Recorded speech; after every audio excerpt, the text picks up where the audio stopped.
Warahmatullahi wabarakatuh. Alhamdulillahirabbil alamin. Allahumma shalli ala sayyidina Muhammad wa ala ali sayyidina Muhammad. Rabbi shrah li sadri wa yassir li amri wa hlul 'uqdatam min lisani a'adu. Alhamdulillah, alhamdulillah, tsumma alhamdulillah. Syukur pada Allah Subhanahu wa taala dengan rahmat dan karunia-Nya sama-sama kita kumpul dalam majlis di Ulami, majlis yang insya Allah diberkahi oleh Allah Subhanahu wa taala. Majlis yang banyak sekali kita harapkan di sini kumpulnya malaikat, majlis yang kita harapkan menjadi syafaat kita di hari kiamat. Amin ya rabbal alamin. Teman-teman semua, alhamdulillah pada malam ini kita sampai ke malam tanggal 2 bulan Sya'ban, yang mana malam kemarin itu awal bulannya bulan Sya'ban. Hadirnya kita di bulan Sya'ban merupakan nikmat luar biasa ya. Nikmat dari Allah Subhanahu wa taala yang mungkin kita pun apa namanya? Berdoa untuk datang mungkin kita pun berdoa untuk berada di majelis ini pun atau berada di hari ini pun tidak, tapi Allah kasih nikmat kita yang begitu nikmat, yang begitu banyak gitu ya, sehingga bisa datang ke bulan Sya'ban, yang mana tinggal menghitung hari kita nyampe ke bulan Ramadan. Masya Allah, gak nyangka ya teman-teman ya, tinggal kurang lebih 28 hari lagi Ramadan akan mendatangi kita, atau kita akan menjemput bulan Ramadan. Maka ini satu nikmat yang luar biasa. Saya ajak teman-teman semua, jangan sampai Ramadan ini sama seperti Ramadan tahun lalu. Kita harus punya ambisi Ramadan ini adalah Ramadan yang spesial, Ramadan yang lebih baik daripada tahun lalu. Dengan apa? Dengan mempersiapkan diri dari bulan Sya'ban ini. Yang kemarin sudah kita bahas di bulan Rajab ya. Dengan doa Allah barik lana fil Rajab wa Sya'bana wa balighna Ramadan. Berarti sekarang Allah barik lana fi Sya'bana wa balighna Ramadan. Ya Allah, berkahilah kami di bulan Sya'ban dan sampailah kami ke bulan Ramadan gitu. Maka alhamdulillah, alhamdulillah majelis ini terus bergerak gitu ya. Ini bertepatan kalau nggak salah tadi ditulisannya ke-7 gitu ya kalau saya nggak salah. Alhamdulillah teman-teman semua Allah kasih tuntunan supaya kumpul kembali di majelis ini. Sebenarnya ini nikmat luar biasa ya, bukan hanya untuk mustami, bahkan bagi mutakalim juga ini suatu nikmat gitu, bisa kumpul, bisa belajar meskipun tidak bertatap muka langsung. Semoga nanti majelis di Ulami kita bikinnya kayak bikin majelis secara offline. Amin ya rabbal alamin. Maka teman-teman semua, sampai kita dalam pembahasan kitab Bidayatul Hidayah Adabil Wudu. Kemarin yang kita bahas itu tentang apa tuh kemarin tuh minggu lalu itu tentang adab dukhulil khala, adab masuk kamar mandi. Nah, sekarang pembahasan kita adalah adab wudu ya. Jadi inilah satu bimbingan dari Imam Al-Ghazali rahimahullah taala, dari awal bangun tidur, dari awal kita ke hamam gitu ya, sampai kita wudu. Ini dibimbing nih ya. Nanti akan selanjutnya terus dibimbing. Bab adabil wudu, bab menjelaskan tentang adab wudu itu seperti apa sih gitu. Lo kok pakai adab sih, wudu kan ibadah. Nah, ini penting ya. Adab itu dalam semua kegiatan, mau ibadah, mau muamalah, mau muasyarah, semua ada adabnya, teman-teman. Jadi kita nggak boleh apa asal-asalan gitu. Sholat, wudu, yang penting sah aja, bukan hanya sekadar sahnya, teman-teman. Tapi segala sesuatu perlu diperindah. Sebagaimana kita punya baju satu-satunya baju kita, tapi mungkin bisa ditambahin bros, ditambahin shawl gitu, biar tambah lucu, biar tambah baik, biar tambah cantik, biar tambah menarik, biar beda daripada orang lain. Itu namanya tambahan, teman-teman. Nah, maka dalam kegiatan-kegiatan ibadah kita, sholat, puasa, zakat, haji, itu semua pokoknya dan diindahin dengan adab dan sunnah-sunnahnya. Maka teman-teman jangan sampai menyempelekan adab atau perkara sunnah. Jangan sampai kita pikirnya kayak gini. yang penting makan sholat, yang penting makan wudhu gitu. Lah kalau kita utamakan sholat, kita nggak ada istimewanya daripada orang lain. Maka teman-teman, saya selalu saling mengingatkan pentingnya menjaga perkara sunnah gitu. Kemarin sudah kita bahas tentang doa istinja. Apa teman-teman udah praktek atau belum? Doa istinja tuh. Ayo jangan lupa duduknya, prakteknya, cara doanya gitu. Allahumma tahhir qalbi minan nifaqi wa hassin farji minal fawahish. Kemudian adab-adab masuk kamar mandi, kita pakai sendal, kita pakai tutup kepala gitu, biar apa? Yang sudah dibahas di minggu lalu. Nah, minggu sekarang pembahasan kita dalam bab wudu, ya. Qala al-musannifu rahimahullah taala wa nafa'ana bihi bi ulumi fid dharain amin an qala fa idza faragta minal istinja fala tasruki siwak fa innahu mataharatun lil fami wa mardatun lil rabbi wa maskhatun lisyaitan. Ya. Musannif rahimahullah taala menghimbau kita beres kita istinja, jangan kita tinggalkan siwak. Nih teman-teman, mungkin ada yang sudah istiqomah pakai siwak, ada yang mungkin baru tahu emang siwak itu apa sih gitu. Siwak itu adalah kayu arok, sebenarnya yang utamanya kayu arok, atau dalam hukum fikih sih bikul khasyanin, semua yang keras bisa dipakai bersiwak. Misalkan nggak ada kayu arok, adanya kain, boleh. Nggak ada kayu arok, misalkan adanya ranting apa boleh, cuman yang paling utama itu kayu arok. Nabi Shallallahu Alaihi Wasallam bersabda, laula an asyukko ala ummati la amartum bisiwaki ma'akul disola au inda kulli sola au kama qala alaihi wasallam. Kata Nabi Shallallahu Alaihi Wasallam bersabda, seandainya tidak memberatkan pada umatku, pasti akan aku perintahkan mereka bersiwak setiap sholat gitu. Tapi dari hadis itu Nabi pakai laulaan asyukko, seandainya tidak memberatkan gitu. Kenapa?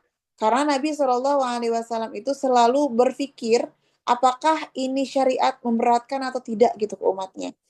Sampai kenapa gitu? Karena takutnya kalau misalkan berat umatnya dengan ini hukumnya wajib. Kalau wajib ditinggalkan dapat dosa. Jadi Nabi selalu mempertimbangkan perkara-perkara yang berat nggak ya untuk umatnya gitu. Maka Nabi bilang, seandainya siwak tidak memberatkan untuk umatku, pasti aku akan perintahkan dia bersiwak setiap sholat. Ternyata, saya tanya teman-teman, bersiwak mudah atau tidak? Kadang kita ini males gitu ya. Siwakan ini kadang siwaknya kotor atau kitanya males gitu. Kenapa? Kenapa begitu mager gitu ya siwakan tuh? Karena betul-betul pahalanya itu banyak banget teman-teman. Termasuk di sini fadilah yang disebutkan adalah siwak itu mensucikan mulut, membersihkan mulut. Yang pertama. Yang kedua, mendapatkan ridhonya Rob. Menjadi salah satu sebab mendapatkan ridhonya Allah. Yang ketiga, dibenci sama siapa? Sama setan. Karena nggak akan kumpul dalam satu kegiatan yang diridhoi Allah dan diridhoi setan. Pilihannya dua. Kalau Allah ridho, berarti setan akan murka. Kalau Allah murka, berarti setan akan ridho gitu. Dan termasuk diantaranya adalah siwak. Termasuk diantaranya adalah siwak. Nih ya. Jadi apa yang saya ucapkan tadi, sunnah, kita wajib menjaga sunnah gitu ya. Diutamakan selalu menjaga sunnah karena di balik sunnah itu ada kejayaan. Ini sudah viral, sudah masyhur ya bahasa ini. Di balik sunnah ada kejayaan. Jadi dulu asal usulnya kata-kata di balik sunnah ada kejayaan itu, dulu sahabat itu sebelum perang mereka siwakan dulu. Mereka potong pohon arok dipotong terus siwakan. Siwakannya di balik pohon gitu. Habis itu dilihat sama musuh. Musuh lihatnya, wah, umat muslim lagi najemin giginya mau ngebunuh kita gitu. Kata siapa? Kata orang kafir gitu. Akhirnya mereka sebelum perang mulai mereka udah mundur. Kenapa? Karena takut umat muslim lagi najemin giginya gitu. Padahal mereka itu lagi bersiwak karena mereka menjalankan sunnah, mau ibadah siwakan dulu gitu. Dari situlah mereka dikatakan mundur dari peperangan gitu. Maka itulah ada kalimat di balik sunnah, ada kejayaan.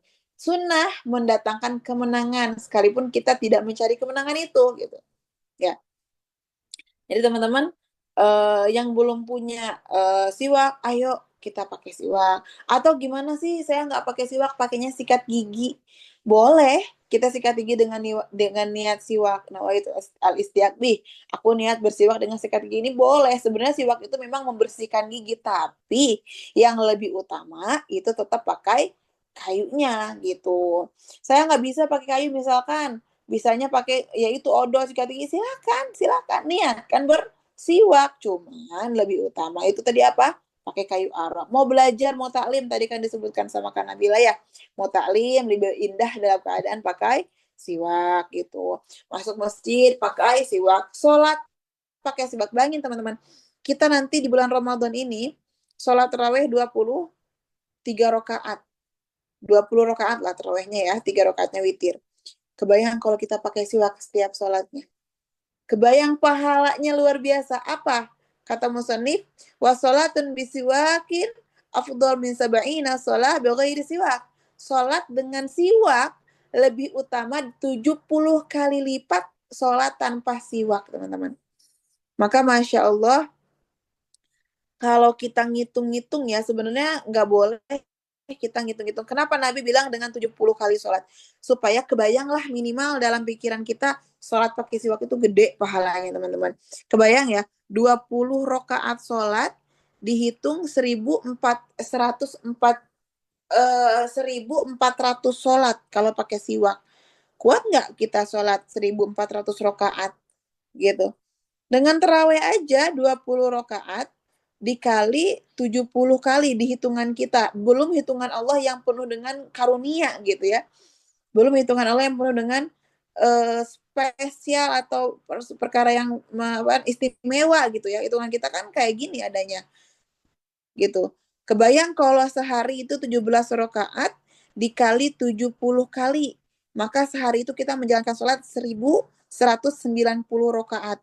Siapa yang sanggup sholat segitu? Siapa yang bisa? Belum ba'diyah qobliyahnya. Belum duha tahajudnya. Ayo, kalau kita pakai siwak, amalnya sedikit, pahalanya gede. Luar biasa. Bukankah kita kalau usaha pengen modal sedikit untuk gede ya teman-teman ya?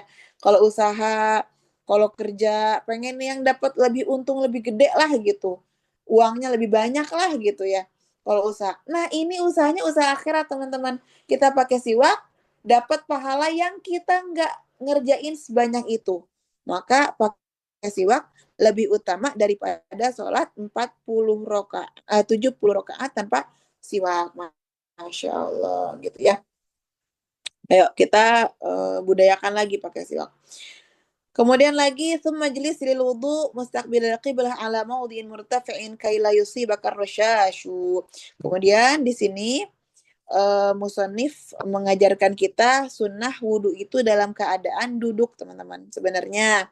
Tapi kalau misalkan sulit dalam keadaan duduk, misalkan kita di hamam, ya boleh dalam keadaan berdiri. Intinya jauhi tempat duduk kita dengan tempat yang najis, dengan tempat cepretan yang kotor gitu, jauhi. Waqul bismillahirrahmanirrahim. Rabbi a'udzubika min hamazati syayatin wa a'udzubika rabbi ayyahdurun. Sebelumnya baca dulu doa ini. Kenapa? Ini menjauhkan kita daripada waswas, teman-teman. Yang kemarin minggu lalu kita bahas tuh, yang kalau ada waswas gitu dalam wudu, dalam sholat, gimana? Ini yang dibaca. Rabbi a'udzubika min hamazati syayatin wa a'udzubika rabbi an yahdurun. Supaya apa kita baca? Supaya wudu kita nggak was-was, airnya nggak mubazir gitu teman-teman. Orang yang wudunya was-was kan diulang lagi wudunya. Ketika diulang-ulang akhirnya ada mubazir. Innal mubazirina kanu ikhwana syayatin. Orang yang mubazir itu temannya siapa? Temannya setan. Jadi setan suka nih kalau kita wudunya was-was. Setan demen nih kalau kita wudunya diulang-ulang. Makanya sebelum wudu kita baca Rabbi a'udzubika minamazati syayatin wa a'udzubika rabbi an yahdurun gitu. Sebagsil yadaka. Nah, sebelum masuk tangan, guru saya ajarkan niat dulu teman-teman. Niatnya bukan niat fardu, tapi niat menjalankan sunnah-sunnah wudhu. Karena seperti yang kita ketahui, wudhu itu ada bagian fardunya, ada bagian sunnahnya. Sunnah wudhu itu yang tempat yang bolong-bolong, kayak hidung, sunnah dibasuh. Mulut, sunnah dibasuh. Telinga, sunnah dibasuh. Tangan, sunnah. Yang wajibnya itu cuman apa? Yang wajibnya cuman muka, tangan sampai sikut, kepala, kaki, tertib, dan niat. Cuma 6 wajib wudhu itu ya. Tapi ada sunahnya tadi. Jadi guru saya ajarkan sebelum masuk wudhu, ketika basuh tangan, niatnya gini. Nawa itu ada sunanil wudhu'i. Ulangi, nawa itu ada sunanil wudhu'i. Nggak bisa pakai bahasa Arab, boleh pakai Indonesia. Gimana niatnya? Aku niat menjalankan sunnah-sunnah wudhu. Saya ulangi, ketika basuh tangan, kita pakai niat. Apa niatnya? Aku niat menjalankan sunnah-sunnah wudhu. Gitu. Lalu apa doanya? Ini pentingnya nih ya. Kalau ada ulama yang berpendapat membaca doa di setiap anggota wudhu itu bid'ah. Membaca doa di setiap anggota wudhu itu tidak ada hadisnya. Memang betul teman-teman. Saya mengkaji kitab hadis tiap hari di pondok, memang tidak ada dalam hadis tercantum doa-doa ini. Nabi tidak mengajarkan. Cuman kembali lagi ke konsep bid'ah yang pernah saya bahas. Bid'ah itu ada dua. Bid'ah hasanah dan bid'ah sayyi'ah atau dolalah gitu. Selagi ini perkara tidak merugikan kita, selagi ini perkara tidak dilarang syariat, kenapa nggak kita lakuin gitu? Kita kerjakan sekalipun ada orang yang bilang nggak ada sunnahnya kok, bid'ah, nggak ada hadisnya kok. Lah memang menghukumi suatu perkara hanya dengan hadis? Tidak teman-teman. Menghukumi suatu hukum dalam fikih itu ada 4 cara. Yang pertama dengan Al-Quran, yang kedua dengan Al-Hadis, yang ketiga dengan Qiyas, yang keempat dengan Ijma. Jadi kalau ada orang-orang yang bilang ini mah bid'ah, ini mah nggak ada contohnya dari Nabi, ini mah tidak ada dalam Al-Quran, betulin aja teman-teman, iyain aja. Karena kalau kita debat sama orang itu nggak ada ujungnya. Saya sering banget orang bilang ini, oh bid'ah, ini mah usah diikutin gini. Kan ada 4, bukan cuma kok hadis dan Quran, ada qiyas, ada juga ijma. Itu dapat di mana? Dalam kitab fikih, teman-teman. Dalam kitab fikih, dalam usulnya, dalam kaidahnya gitu ya. Jadi kita kesampingkan dulu deh yang pikiran-pikiran kayak gitu. Kalau ada di sini yang berpikiran bid'ah, silahkan. Ada yang berpikiran ini mah nggak ada sunnahnya, silahkan. Saya mah di sini membahas masalah fadilah saja. Apa yang diajarkan sama Imam Ghazali rahimahullah ta'ala, nggak mungkin mereka mengajarkan kita dalam jalan yang sesat, nggak mungkin. Ya, maka sebelumnya tadi apa? Ketika basuh tangan, niat Indonesia aja. Aku niat menjalankan sunnah-sunnah wudhu gitu. Kemudian apa lagi? Ketika basuh tangan, jangan lupa doa. Doanya apa? Allahumma inni as'aluka al-yumna wal barakah wa a'udzu bika minasyu'mi wal halakah. Ya Allah, aku minta kepadamu tangan kanan yang berkah. Tangan yang berkah, tangan yang membawa kebaikan, tangan yang terlepas daripada dosa gitu. Wa a'udzubika minasyu'mi wal halakah. Aku berlindung kepadamu daripada keburukan dan kehancuran gitu. Aku mah susah ngafalin bahasa Arabnya. Silakan pakai bahasa Indonesia aja. Ya Allah, aku meminta tangan kanan yang berkah dan aku berlindung daripada kejelekan dan kehancuran gitu. Sumanwi rof al hadasi awis tibah hati sholah. Kemudian musonif mengajarkan boleh kok yang niat rof al hadas atau yang istibahati sholah gitu. Apa istibahati sholah? Nih, ulangi dulu ya. Dari awal dulu. Niat wudhu teman-teman jangan sampai salah ya. Nawaitul wudu'a lirafil hadasil asghar lillahi fardhu lillahi ta'ala. Bagaimana kalau saya istihadoh? Bagaimana kalau saya salisul hadas, daimul hadas, kentut terus, kemudian kencing terus, tetap sholat, tetap wudhu dengan niat apa? Aku niat wudhu untuk kebolehan sholat. Bagaimana bahasa Arabnya? Nawaitul wudu'a listibahati fardhis sholati gitu ya. Nah, oke. Wala yang bagi anta azuba niyatuka qabla ghusl wajhi fala yasihu wudu'uka gitu. Kemudian jangan lupa niat raful hadasnya mah ketika membasuh muka gitu. Kemudian Musani melanjutkan kalau kita kumur-kumur kita doanya apa? Wa Allah apa tadi tuh? Wa khudh ghurfatan li fika wa tamat biha wa baligh fi raddi ila malghasomati illa an takuna sha'iman. Doanya apa? Allahumma a'inni ala tilawati kitabik wa kathrati dzikrik wa tsabbitni bil qawli tsabiti fil hayatid dunya wa fil akhirah.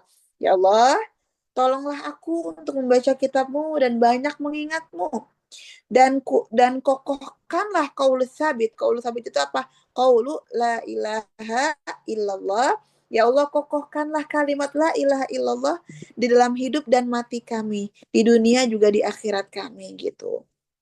Ya, boleh pakai bahasa Indonesia. Lebih utama teman-teman dihafalkan ini doa-doa ya. Alhamdulillah saya rasakan sendiri teman-teman. Kalau wudhu kita dengan doa, sholat kita itu lebih ke apa ya? Lebih ke meresap gitu loh. Wudhu kita tuh lebih ngerasa. Kan wudhu itu setiap tetesannya ngehapusin dosa. Satu tetesan yang keluar daripada air wudhu itu menghapuskan dosa. Jadi kita merasakan tetesan-tetesannya itu kalau kita dinikmati dengan doa. Doanya dirasakan. Tipsnya adalah ketika wudhu, kerannya dibuka jangan terlalu besar teman-teman. Nanti kita wudhunya riweh. Wudhunya itu keburu-buru gitu. Kerannya kecilin aja, tapi doanya sambil diresapi, doanya sambil di apa namanya, dirasain gitu loh teman-teman. Nah doanya tadi itu kumur-kumur. Kemudian udah kumur-kumur kita istinsyak. Ada istinsyak, ada istinsar. Kalau istinsyak itu memasukkan air ke hidung, kalau istinsar itu mengeluarkan daripada hidung. Nah ini juga penting teman-teman.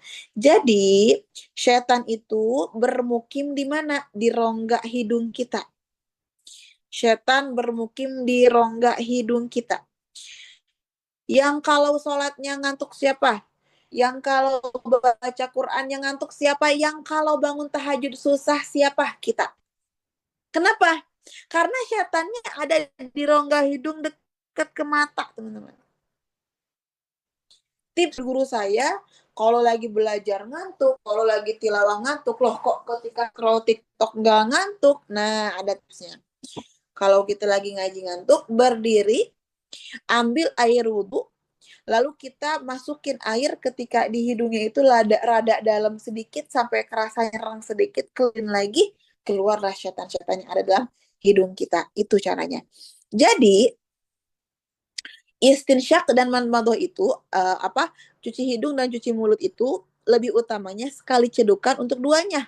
Jadi pertama kita ambil air cedukin, coba dibayangkan, ambil air diciduk, dikumur-kumur, air sisanya diserup ke hidung gitu. Dan itu berulang kayak gitu. Ya. Air dicidukkan kan di telapak tangan kita, kemudian kita bawa sebagian untuk kumur-kumur, sisanya kita sedup ke hidung gitu teman-teman caranya. Itu yang lebih utama ya. Kalau kita pengen lebih sempurna sampai kerasa nyerang-nyerang sedikit dikeluarkan, kecuali lagi puasa ya. Lagi puasa tidak boleh berlebihan dalam mencuci hidung ataupun berkumur-kumur. Doanya apa ketika hidung? Doanya Allahumma arihni raihatal jannah wa anta anni radin. Ya Allah, berilah aku aroma surga dalam keadaan engkau ridho kepadaku. Nah gitu ya. Jadi kita nanti di surga ini insya Allah dapat wanginya surga dalam keadaan ridho Allah kepada kita gitu. Karena surga nggak akan terasa nikmat tanpa ridhonya Allah gitu ya teman-teman ya. Coba doanya apa tadi? Ya Allah berilah aku aroma-aroma surga dan engkau ridho kepadaku. Tapi teman-teman, disclaimer dulu ya. Doa-doa ini bukan dengan dikeraskan ya teman-teman suaranya kalau kita di kamar mandi. Tapi kalau teman-teman duduknya di luar, boleh. Allahumma arihni raihatal jannah wa anta anil boleh dibaca. Kalau kerannya digabung sama WC, jangan dikeraskan. Gitu. Ketika membuang airnya, itu ketika nyirup airnya ya. Ketika nyirup air ke hidung, doa Allahumma arihni raihatal jannah wa anta anir radin.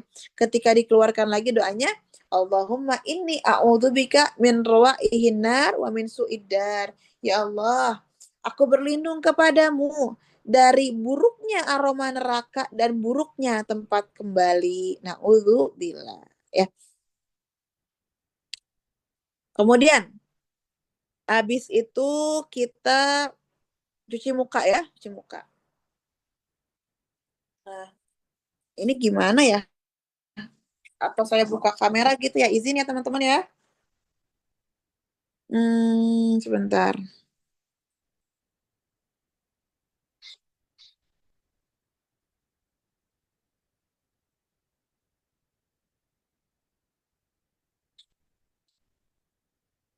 Nah, ini masuknya ke hukum fikih.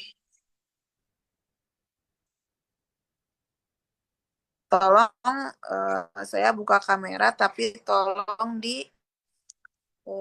tidak ada yang screenshot ya teman-teman ya.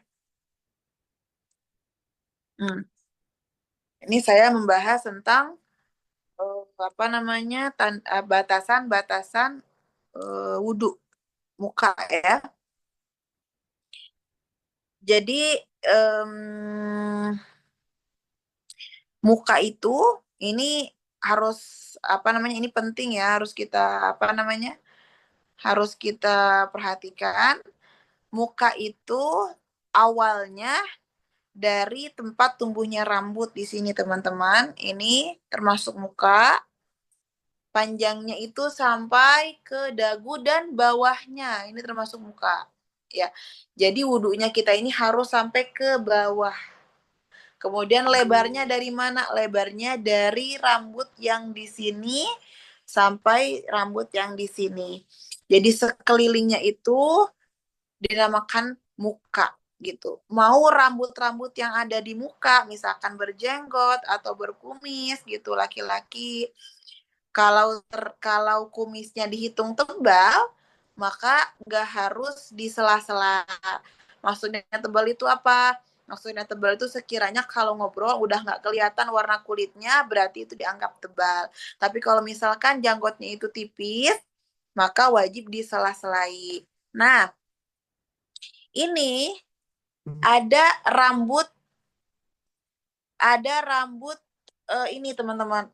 Tolong ya diiniin karena saya mungkin kelihatan rambutnya, tapi ini demi ya ini namanya kita ikhtiar ya teman-teman ya. Tapi untuk tidak di screenshot. Ini misalkan apa namanya yang tadi saya bahas batasan ya. Di sini ada rambut yang deket telinga. Kalau saya giniin posisinya di bawahnya ini ada rambut kelihatan teman-teman ya. Nah, maka ini termasuk bagian daripada muka ya. Ini wajib dibasuh. Ini bukan kepala. Kalau kita dari telinga guru saya contohin gini, dari telinga kita bikin benang seperti ini, maka ini namanya masih muka dan ini wajib dibasuh ketika wudhu gitu.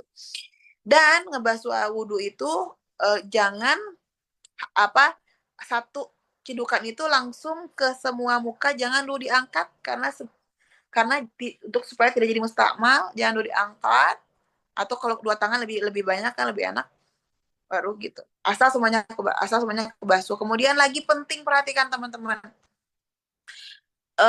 apa namanya yang masih pakai make up atau misalkan pakai krim-krim atau apa gitu ya, perhatikan tidak ada satupun yang menghalangi masuknya air wudhu, atau yang punya kotoran di ujung mata atau yang pakai make up itu dipastikan tidak ada satupun yang menghalangi masuknya air wudhu teman-teman. Nah gitu ya. Kemudian tadi sudah dibahas yang jenggot ya, doanya apa? Dan ketika basuh muka, doanya Allahumma bayyid wajhi binurika yauma tabyaddu wujuhu auliyaika wa la tusawwid wajhi bidulamatika yauma taswaddu wujuhu a'daika. Ya Allah, putihkanlah mukaku dengan cahayamu pada hari engkau memutihkan wajah kekasih-kekasihmu. Dan jangan sekali-kali engkau hitamkan wajahku pada hari engkau hitamkan wajah-wajah musuhmu dengan kezaliman itu. Ya, sekali lagi saya bilang kalau misalkan antum nggak bisa bahasa Arab, boleh kok pakai bahasa Indonesia ya. Mungkin sudah cukup sebentar dulu. Ya, gitu. Itu batasan dulu tadi.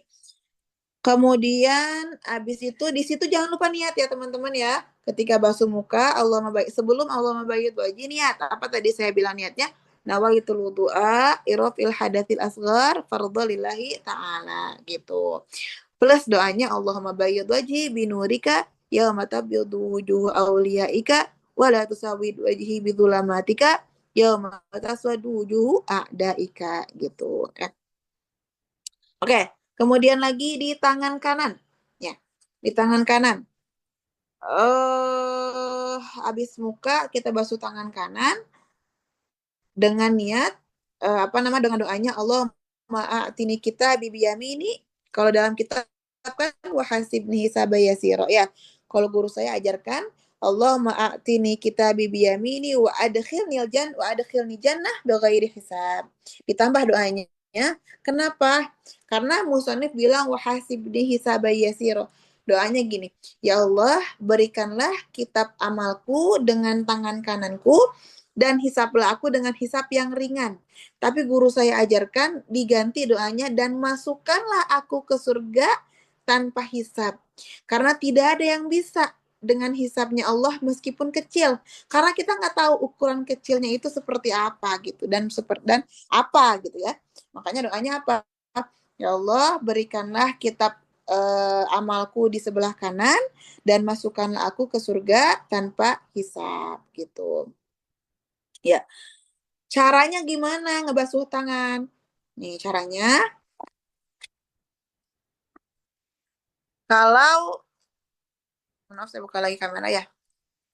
Caranya kalau kita wudhunya itu dialirkan, ada keran atau ada yang ngucurin airnya, maka caranya dimulai dari sikut ke tangan. Jadi kitanya kayak gini posisinya, gitu.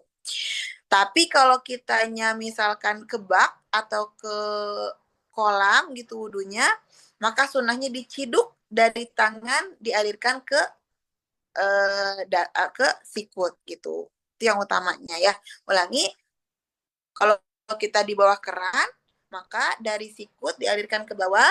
Kalau kita airnya nyiduk, maka dari tangan dialirkan sampai ke sikut. Begitu caranya. Dan dimulai dengan tangan kanan gitu. Ya. Kemudian lagi baca doa ketika tangan kirinya, Allahumma inni a'udzubika an tu'tiyani kitabi bishimali aw min wara'i dhahri. Ya Allah, aku berlindung kepadamu dari diberikan kitab dari tangan kanan atau dibelenggu di atas di leher apa di balik punggungku gitu. Jadi ada dua golongan nanti di hari kiamat. Satu yang diberikan kitab dari tangan kanan, yang mana dia ashabul yamin. Yang kedua yang diberikan kitab dari tangan kiri itu ashabul shimal. Yang diberikan kitab di tangan kiri berarti amalnya kebanyakannya yang buruk. Bahkan yang lebih buruknya adalah yang dari belakang, dibelenggu ke belakang bukunya. Itu yang lebih buruk. Dan semoga kita semua, sebab kita baca doa setiap wudhu ini, semoga nanti kitab kita diterima dari sisi sebelah kanan. Amin ya rabbal alamin. Maka jangan dilewatkan teman-teman. Wudhu itu kita dibarengin dengan doa. Gitu. Oke. Kemudian habis basuh tangan, kita ngapain lagi? Kepala ya. Kepala itu kalau madhab Imam Syafi'i lebih utama seperempat dari kepala gitu, seperempat dari kepala. Pokoknya minimal kebagiannya ke kulit kepala. Ini juga penting teman-teman. Kepala itu apa sih? Bukan kepala itu gimana maksudnya? Yang dibasuh itu kepala ya, bukan rambut. Yang dibasuh itu kepala bukan rambutnya. Jadi nggak boleh kita wudhu kayak gini. Saya buka lagi kamera. Mohon maaf ya teman-teman ya. Karena sepertinya harus kayak gini gitu. Kalau Vicky itu harus kayak gini. Jadi gini teman-teman. Rambut kita ini kadang panjang ya teman-teman ya. Gak boleh kita wudhu cuman ngebasuh bagian sininya aja. Karena itu bukan dinamakan kepala. Jadi kepala itu adalah yang dibasuh wudhu itu yang tempat tumbuhnya rambut. Yang seandainya jika dijulurkan dia bukan termasuk dari kepala, maka nggak boleh itu yang kita basuh ketika wudhu. Nggak boleh. Kalau ini bagian atas rambut ini ya, bagian atas ya. Kalau wudhunya kita nggak nyampe ke kulit, cuman atasnya doang, wudhunya nggak sah. Kenapa? Karena bagian rambut ini, kalau kita julurkan keluar, dia bukan lagi bagian dari kepala. Gitu. Bukan lagi bagian dari kepala. Hati-hatinya teman-teman, wudhu itu airnya harus sampai ke dalam kulit gitu. Jangan cuma di rambut, apalagi yang rambutnya tebal. Dan gak boleh lagi mau insana, saya mah gak mau ngerusak kerudung udah aja bagian bawah rambut ini yang dibasuh, itu gak boleh. Gak sah wudhunya gitu ya. Jadi harus apa? Harus sampai ke kulit kepala. Apa yang tadi saya bilang? Kata Imam Syafi'i, afdolnya adalah 1/4 awal dari kepala ini teman-teman yang dibasuh. Ini yang afdol dibasuh. Minimal kita nyampe sebagian dari kepala, utamanya segini. Kalau laki-laki kayak gimana? Laki-laki itu simpen tangannya di sini ya, di telinga jempolnya, dari sini ke belakangin terus balikin lagi. Itu cara wudhunya laki-laki gitu ya. Teman-teman bisa ajarkan sama adik, kakak ataupun saudara gitu cara wudhu laki-laki. Doanya bagaimana?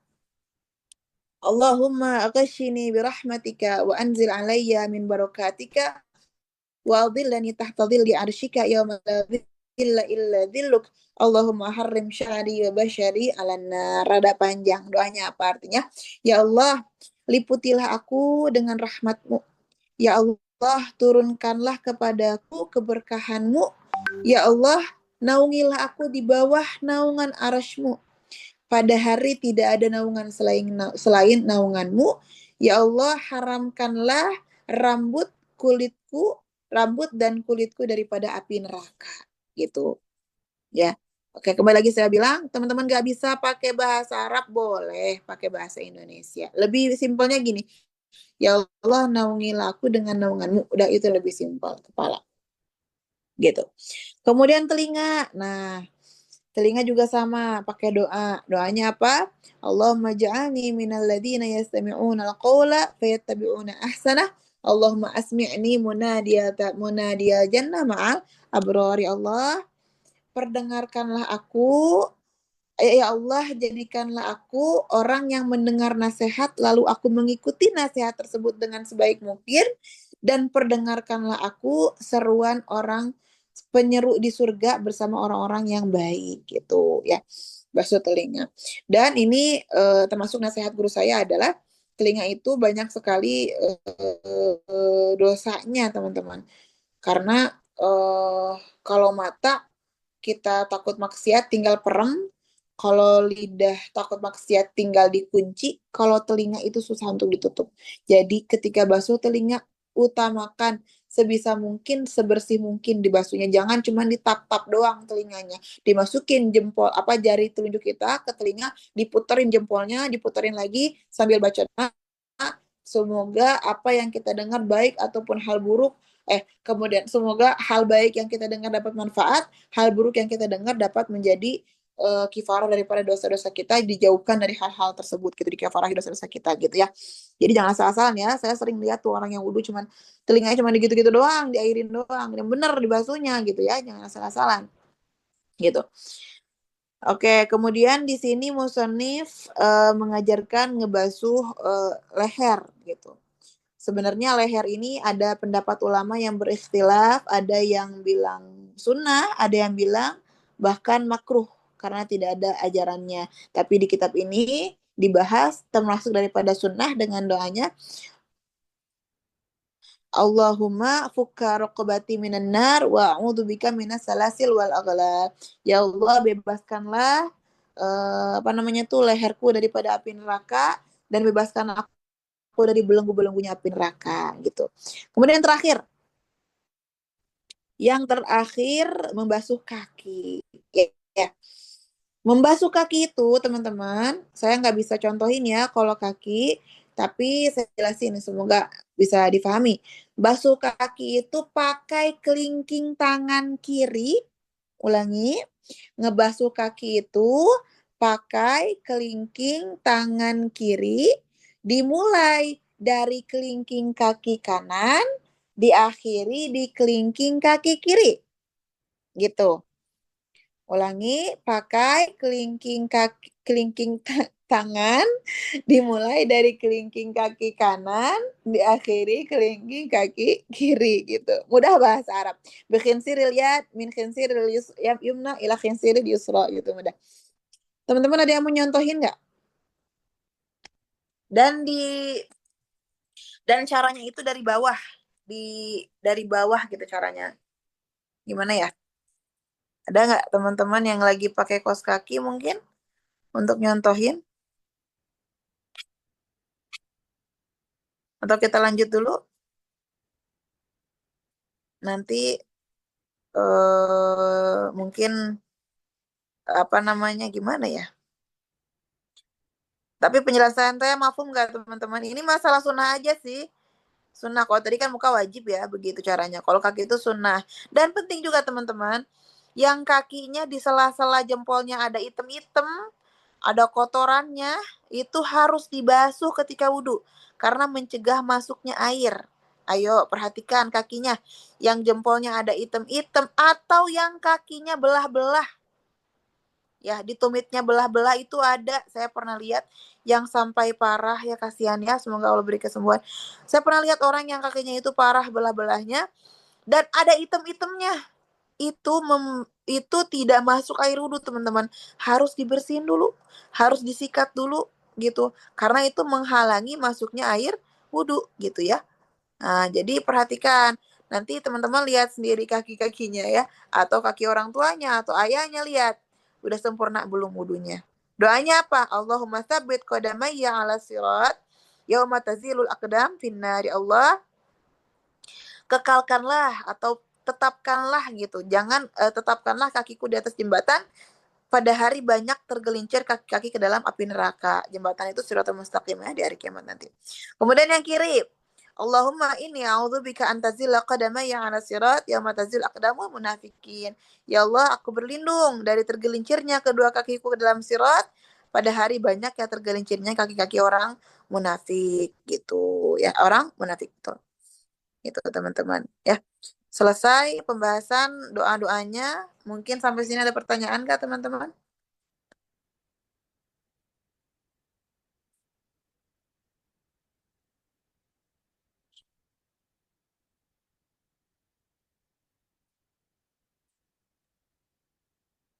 Mangga, kalau ada yang mau didiskusikan atau mungkin cukup sampai di sini?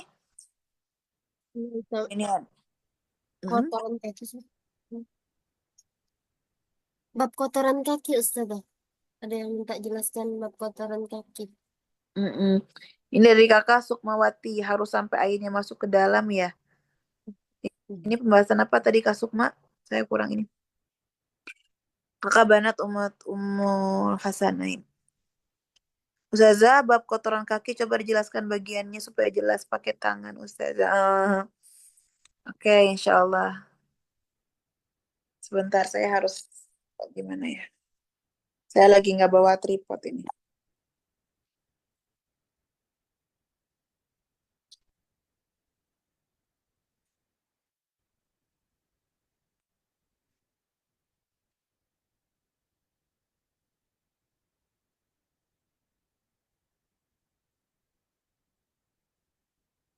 Ini teman-teman, tadi dari kakak ada satu pertanyaan, karena bagian sisa kanan suka kadang hitam. Betul. Nih, contoh ini jempol kaki ya. Suka ada item-item di samping jempol tuh Kak. Suka ada item-item yang kalau gunting kukunya nggak bersih, sebelah sini jempol kaki gitu ya. Ini dibersihkan ya. Kalau ini kaki ya, saya ibarat kaki ya, dibersihkan teman-teman. Jangan sampai ada yang nempel-nempel item-item baik kuku tangan ataupun kuku kaki, atau di tumitnya ada yang belah-belah, ada yang item-item, itu disikat itu karena menghalangi masuknya air wudhu. Yang tadi cara membersihkannya, contoh ini kaki ya teman-teman ya. pakai kelingking kiri dari bawah nyongkelnya teman-teman sunnahnya. Gini, dari bawah, gini, gini, sampai ke kanan. Dimulai pakai kelingking kiri, dari kelingking kanan sampai kelingking kiri. Itu sunnah aja. Tapi kalau teman-teman mau gosok-gosok kaki langsung itu boleh aja sebenarnya. Tapi kalau guru saya ngajarin sunnahnya itu seperti itu. Begitupun dalam kitab ini gitu. Ke dalam mana kasuk masuknya? Yang pembahasan apa itu? Membasuh kaki kiri dengan kelingking tangan. Membasuh kaki kiri dengan kelingking tangan kiri atau kanan dengan kelingking kiri ngebasuhnya.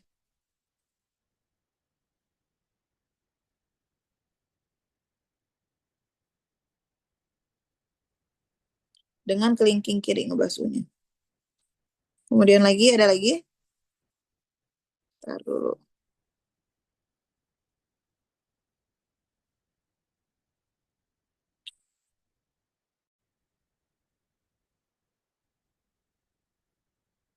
Apa itu? Syukron Saza Afwan. Mau tanya saat bersiwak, apakah ada doa yang dapat dibaca? Ada, Kak. Doanya bersiwak itu Allahumma bayyid bihi asnani wa syudda bihi lisati wa thabbit bihi lahati wa afsih bihi lisani wa barik li fi wa asbitni alaih ya arhamar rahimin. Itu doa bersiwak.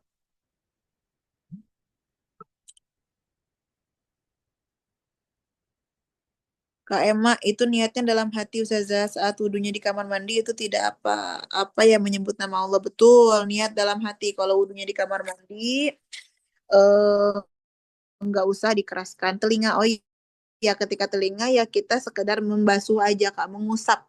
Nggak usah dimasukin yang dikocorin, nggak usah, mengusap aja. Tapi diartikan dalam keadaan dipastikan sudah membersihkan telinga gitu aja sih. Karena bagian sisa kanan suka kadang hitam itu mungkin teman-teman perlu tahu bagiannya. Iya, teman-teman diperhatikan lagi ya bagian kakinya yang ada hitam-hitamnya gitu. Saya nggak bisa liatin ke kamera ya kalau kakinya Afwan. Harus sampai ini masuk ke dalam bagian telinga ya Ustazah. Maksudnya bagian telinga Ustazah itu harus sampai air masuk ke dalam lubang kau Ustazah. Oh, nggak begitu juga sih Kak sebenarnya. Kalau sakit, kalau telinga itu kan airnya di tangan ya. Jadi mengusap telinga sampai ke dalam gitu. Ya itu juga terbatas sih sebenarnya ya ke bab kesempurnaan saja. Izin Ustazah, kalau jambang wanita tadi kalau harus dipotong apa aja apa boleh Ustazah karena kan bisa kita bagian itu kita itu ke belakang ikat ke belakangin Ustazah. Jambang wanita tadi kalau mau dipotong aja apa boleh Ustazah karena kan bisa kita bagian itu kita ikat ke belakang. Ya kalau dipotong nggak apa-apa yang penting bagian situnya kedapetin air keusap yang tadi saya udah gambarin ya. Itu yang penting kena air aja gitu. Assalamualaikum Waalaikumsalam warahmatullahi wabarakatuh. Afan tadi yang jelasin bagian kulit kepala boleh diulangin lagi tidak Ustazah syukron. Sebelum baca doa tiap anggota wudhu itu baca apa dulu. Nah, sebentar Kak Surya. Kaliza, ini pertanyaannya baik, Masya Allah. Sebelum baca doa, tiap anggota wudhu itu baca apa dulu? Ini tadi saya ketinggalan sebenarnya. Untuk Alhamdulillah, syukur diingatkan. Guru saya mengajarkan sebelum membaca doa-doa tadi, itu baca sholawat dulu. Allahumma sholli ala sayyidina Muhammad, Allahumma tsabbit qalbi, Allahumma tsabbit qadami, Allahumma sholli ala sayyidina, Allahumma arihni raihatal jannah, Allahumma sholli ala sayyidina, Allahumma tahhir qalbi, Allahumma atini kitabi itu dibaca salawat dulu. Hafal nggak tadi doa bersiwak arti bahasa Indonesianya apa Ustazah biar bisa berdoa pakai bahasa Indonesia. Oke, pakai bahasa Indonesia boleh. Allahumma bayyid bihi asnani ya Allah, putihkanlah gigiku. Wasyudda bihi lisati wasyudda bihi lisati ya Allah, apa lisa itu ya, gusi ya Allah kuatkanlah gusiku. Wasabit bihi lahati ya Allah serta apa ya, fasihkan lidahku gitu. Fasihkan lidahku dengan siwak. Wa afsih bihi lisani, fasihkan lidahku. Wa barik lifi ya Allah berkahilah aku. Barik lifi. Wa asibni alaihi ya arhamar rahimin ya Allah berikanlah pahalaku dengan bersiwak. Nanti minta sama Kak Nabila ya, doa bersiwak tolong di-share. Tadi itu dulu Kak Surya. bagian kepala Kak Surya. Boleh. Kita ulangin lagi ya teman-teman ya, bagian kepala ya. Tapi tolong dijaga ya teman-teman, karena saya tadi ngebuka rambut. Oke, bagian kepala. Yang wajib dibasuh itu adalah kepala ya teman-teman ya. Apa tadi kepala, bukan rambut. Jadi kalau eh kita ngebasuhnya cuman bagian atasnya aja, bagian rambutnya aja, nggak sampai kena ke kepala, itu besar kemungkinan tidak sah wudhunya. Kenapa?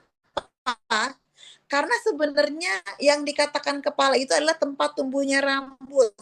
Ini rambut atas. Kalau kita kedepanin, kalau kita kedepanin, itu bukan lagi kepala, itu rambut. Sama dengan rambut kita yang panjang ini, kalau kita basuh bagian sininya aja itu nggak sah wudhunya.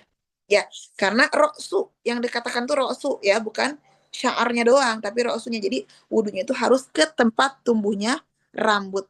Wudhunya harus ke tempat tumbuhnya rambut gitu. Mohon maaf ya Kak, kalau saya rada terbatas menjelaskannya karena ini kan online ya, saya susah. Tapi kalau saya sama santri itu offline atau kita bertemu langsung, insya Allah saya akan jelaskan sangat terbuka gitu. Ustazah, cara jawab azan pada saat di toilet atau jadi di kamar mandi, apakah pada saat keluar meski selesai azannya atau gimana Ustazah? Meski sudah selesai azannya atau gimana Ustazah? Jawab azan kalau kita masih di kamar mandi, sebenarnya lagi azan itu kita nggak boleh di kamar mandi Kak. Kamar mandi itu tempat kumpulnya setan. Bahkan dalam hadis dikatakan setan itu terbirit-birit lari ke kamar mandi ketika mendengar suara azan. Jadi lebih baik azan itu kita di luar. Tapi kalau lagi di kamar mandi kayak gimana? Ya kalau lagi di kamar mandi ya nggak apa-apa. Kalau lagi di kamar mandi nggak apa-apa. Cuman jawabnya dalam hati atau enggak keluar dari kamar mandi kita jawab ulang lagi azannya. Apa Ustazah tadi doa bersiwak arti bahasa udah ya tadi ya? Alhamdulillah semuanya sudah jelas. Alhamdulillah pelajaran kita sudah 1 jam. Mungkin teman-teman mau istirahat atau teman-teman mau bertanya lagi atau mau ada dibahas lagi. Mungkin kita sambung di minggu depan aja teman ya. Karena udah terlalu malam kalau dilanjutkan lagi. Semoga teman semoga ngerti. Mohon maaf kalau saya rada terbatas apa namanya membahasnya karena kan ini ya sayanya sulit ya kalau misalkan ini online ini. Semoga teman-teman semuanya paham apa yang saya bahas. Kalau ada salah-salah kata atau salah-salah penjelasan, mohon maaf. Karena kebenaran milik Allah dan keliruan daripada saya dan daripada syaitan. Kita tutup langsung aja ya Kak ya, Kak Nabila ya. Dengan doa akhir majelis. Silakan. Waalaikumsalam. Langsung doain aja Ustazah. Ya, langsung aja. بسم الله الرحمن الرحيم. يا ربنا اعترفنا بأننا اقترفنا وأننا أسرفنا على لظى أشرفنا وتب علينا توبة تغسل كل حوبة واستر لنا العورات وآمين روعاتي واغفر لوالدينا ربي ومولودينا والأهل والإخوان وسائر الهلان وكل ذي محبة أو جيرة أو صحبة والمسلمين أجمع آمين ربي اسمع فضلا وجودا منا لا باكتساب منا بالمصطفى الرسول نهضى بكل سولي بالمصطفى الرسول نهضى بكل سولي بالمصطفى الرسول نهضى بكل سولي صلى وسلم ربي عليه عند الحمد وآله وصحبه عدد تحشي السحب والحمد لإلهي في البدء والتناهي حمدا كثيرا دائما حبات النسائم سبحان ربك رب العزة عما يصفون سلام على المرسلين والحمد لله رب العالمين في كل لحظة أبدا عدد خلقي ورضا نفسي وزنة عرشي ومداد كلماتي. Kak Nabila, Ya Kak, ya Ustazah. tolong nanti yang doa siwak di-share ya. Ya Ustazah. Insya Ya, Allah itu aja. nanti doa-doa tadi akan kami jadikan satu PDF gitu. Biar Oh, mungkin teman-teman yang mau nempel di dinding biar Kalau wudhu Iya, bisa baca gitu ya. iya benar benar benar. Nanti wassalam. Syukran. Syukran. Nah, baik teman-teman. Itulah tadi rangkaian acara kita pada malam hari ini. Syukran katsir jazakumullah khair kepada Ustazah Miftahul Jannah dan segenap sahibul hikmah serta hadirin sekalian yang telah menyempatkan untuk hadir. Selanjut bukan selanjutnya sih. Nanti untuk doanya akan kami share via PDF ya insya Allah. Nanti akan di-share dulu sama admin gitu. Diedit dulu sama admin. Akhirul kalam. Wassalamualaikum warahmatullahi wabarakatuh. Waalaikumsalam warahmatullahi wabarakatuh.